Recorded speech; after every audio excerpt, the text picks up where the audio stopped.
Hello guys, and welcome back again to this new video. In this video we will talk about little o and little omega notations, and these are similar to the notations which we discussed in the set 2 and set 3, where we actually discussed about big O, big omega and big theta.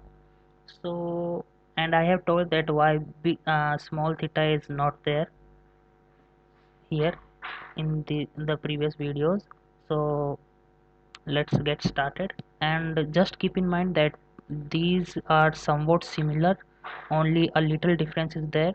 So if you know these if you have seen my previous videos and you have understood the previous notations, asymptotic notations of big O, big omega, then there will be no problem in understanding these two notations, which we will discuss now. So let's get started. So as asymptotic analysis is used by us to actually determine the time complexity. So little o and little omega notations are similar to the big O and big omega. The difference is that big omega was tightly bound, and uh, omega big O and big omega were tightly bounded, but in this little omega and little o, they are not actually tightly bound. So you can see that the difference in the big O notation, which was defined earlier in the previous videos in set 3. So you can see that there is equality symbol in both the sides, and we said that function should always be less than or equals to c times any constant times the gn. So and fn will always be greater than or equal to 0. So now in the little omega little o, just the equality symbol with the f function fn less than cgn will be there. So the equality symbol will not be present here. And if you have to actually prove, you can see the graph here as well, given that order of n is here, and small o is here, big omega is here, and small omega is here.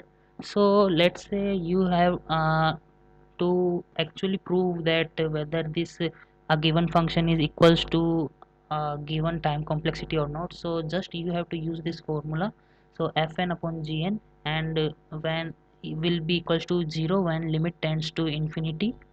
So let's say and take an example where we have to actually prove that 7 is 7n plus 8 belonging to or small o of n square. So here fn will be 7n plus 8, and gn will be this n square term. So just we'll put this in this for the above formula, so we will get this.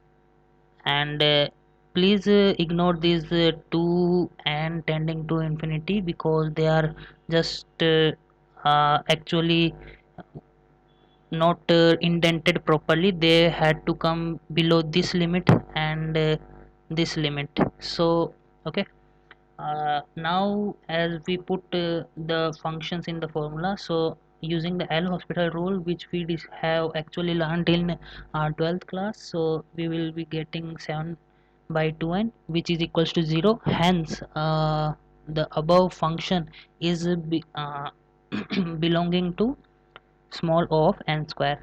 Now coming to little omega asymptotic notation. So here as well as in the previous video where big omega notation was there, which is actually the best case symbol. So here you can also see that there is equality sign here as well.